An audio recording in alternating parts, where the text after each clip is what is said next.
Into the gloom, it's time to go. The bugs all cleave, we have to though. Into the gloom, it's time, and so we dive into the battle. Into the gloom and through the skies to where I am expected now. Into the gloom to the Terminate's house. Into the gloom to the Terminate's house.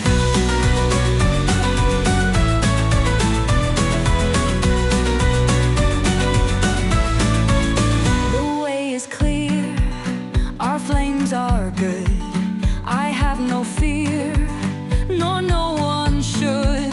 The gloom falls with ease, our bullets fly as they should. I sort of hate to ask it, what about a gas mine basket? Into the gloom, we dive to hell. The path is straight, I know it well. Evening's freedoms, Gloombusters. Tonight's song was brought to us courtesy of Lady Electo, who thought that she could leave song lyrics out where I could find them and nothing would happen.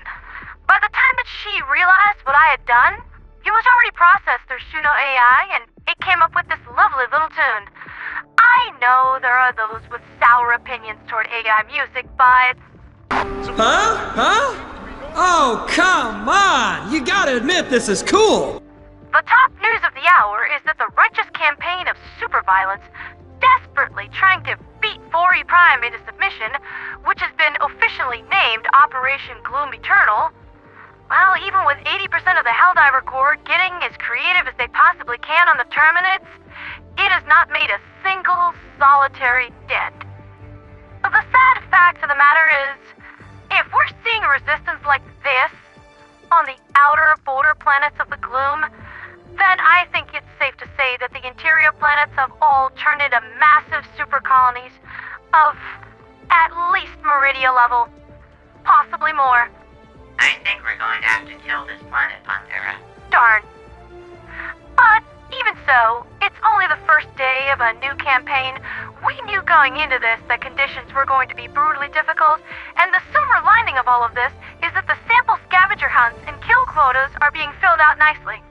Projections indicate that our kill quota will be filled to the level of 427% of what is being asked of us by the major orders deadline, and the sample count will reach 176% of quota. However, I think we might be worrying about the wrong thing. Helldivers conducting geological scans of Fori Prime report that Terminate tunnels go all the way down to the mantle of the planet, and it's only just now that the hives are starting to register our threat. What we've seen thus far, this is just the beginning. This is going to be a very long week.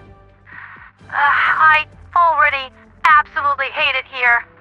Again, I knew this was going to be unpleasant, and while the Luminat fields keep the spores away from the ship, they do end up soaking into my fist units and the uniforms and armor of returning Helldivers. The smell, it is so much worse than I thought it was going to be. It's like unwashed feet wrapped in... I'm not even going to describe it. Just find whatever is making this cloud and chill it with fire. Really, I can't handle this. I need pure air. My only sanctuary is my recording studio, and I fill up my lavender oil diffuser in here to its maximum level, and I'm just letting it tick over. Sweet liberty, just when I thought the Terminus couldn't get any more unpleasant. In other news, I got some additional pictures from my field correspondent on Fenrir 3 during the campaign there. I guess the Gloom must be messing around with transmission bandwidths or something, but the last cleanup operations on Fenrir just finished up. Apparently we missed a few small bug hives, but it's not really a big deal. Don't worry about it. But I would never skip a chance to show off the 104th and the Seraphim spreading democracy good and proper. Yeah, go ahead and just skip this one. Okay, yes, fine. I did get hurt during the fight. I wasn't going to mention it, but everyone just keeps bringing it up and asking if I'm alright, and I swear I'm going to just... What, if you must know, a stalker managed to get up on me during the last few hours of the fight, and he got a cheap shot in. That's why I ended up missing a day's worth of broadcast work. I am totally fine. Please, stop pestering. I had one of my interns bring me a Nukem from my ship, and that took care of lost the broken arm and the terminate venom. Now, please stop fussing over me, or else I'll have Mercy reverse the temperature controls in all of your showers. Moving swiftly along to a badly needed change in subject, a certain organization had come to my attention during the battle for Fenrir III called the Ronins. From what I am told, they are mercenaries that do not get along well with the heartless Ministry of Truth and tend to pick humanitarian aid missions over wanton bloodlust and carnage. They're really very nice guys. During the Fenrir campaign, the Ronins drew up this battle plan where the SEAF and Gunvolt infantry held a battle line against the bugs while they inserted behind enemy lines in the hellpods to smash the hives that were most vulnerable. It's pretty much textbook Helldiver deployment. It worked at Northman's Creek, and that's how it was going to go down here. I have also heard that this exact same battle plan is being employed on Fori Prime, but the bump resistance is so overwhelming that the losses that we inflict aren't even slowing them down. By the time a Helldiver team blows up one mega hive, 3 more have gestated. Which does make sense. I mean, the entire planet is basically being subjected to a terminate sporefall event at all hours of the day and night. I think we might need to change your tactics a little. Hopefully the eggheads can figure something out from the samples and the bug bodies that we're hauling back.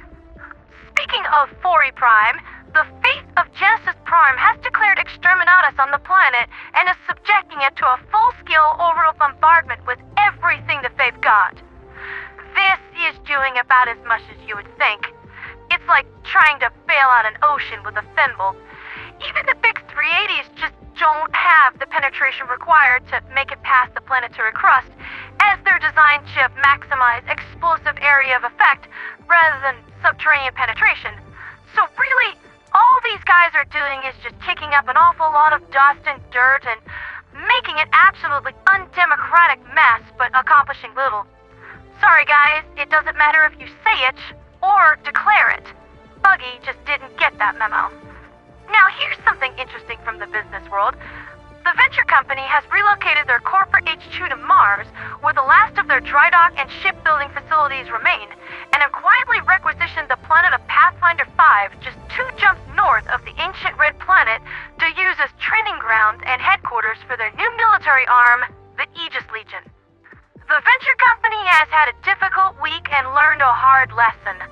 Those without swords can still die upon them, so after losing their home planet because of squids committing vehicular manslaughter on a cosmic level with a singularity, they're beefing up the defense budget and are committed to doing their part. They're also breaking into the arms manufacture industry with the VAR-85A Victor, which I am told is a fairly reliable and sensibly built assault rifle that excels at both short and medium-range combat, ideal for scrapping with bugs, and was issued to members of the Aegis Guard earlier today. Sadly, VentureCo is still getting their rears in gear after losing most of the industry on Angel's Venture, so this weapon will not be available for Helldiver active duty deployment. Don't go looking for it on the Superstore, is what I'm trying to say. There is also a second weapon here for those merc divers out there with just a teensy bit too much discretionary income. The VAA-85 Archangel. Forged from metals extracted from the dying planet's core and featuring wooden hand grips carved from trees that formerly grew in Angel's Venture, this is more of a memorial fundraiser than a weapons production line. The Archangel is an automatic pistol with a 20-round magazine, and only 400 are available. The running cost for just one of these is 300,000 super credits, which is just a bit too rich for my blood, by about twice over. Besides, even if I could afford this, I am pretty sure that the crew would throw me up the airlock and let the gloom eat me if I dropped that much cash on a gun. There is also the fact that most of the weapons that deploy with my fist units, I do not end up getting them back. People are usually very grateful for the defensive services that I provide for their planets, and will gladly donate cash and war material to make sure that I can keep on providing those services. But there is a limit to their generosity, you know? I do have to say that this is for a good cause, though. I have venture companies' assurances that 15% of all proceeds will go to the Angels Venture Memorial Foundation, which comes to a donation of about 18 million super credits if my math is right. I know there was talk of me receiving one of these for free, given how hard my Seraphim tried to save the day, But nah, you guys go ahead and sell it. I would feel super awkward using such a fine weapon on the field and would constantly be petrified of losing it. Use the money to help someone else that really needs it, okay? That's been Liberty's Latest with me, Pondera the Radio Angel. We'll see where we are tomorrow with the battle for Fori Prime. Will the Liberation Fleet manage to crack Buggy's defenses? Or will we break our teeth on this gloom-mired jawbreaker? Only time will tell. For liberty, for freedom, for democracy, and for Super Earth.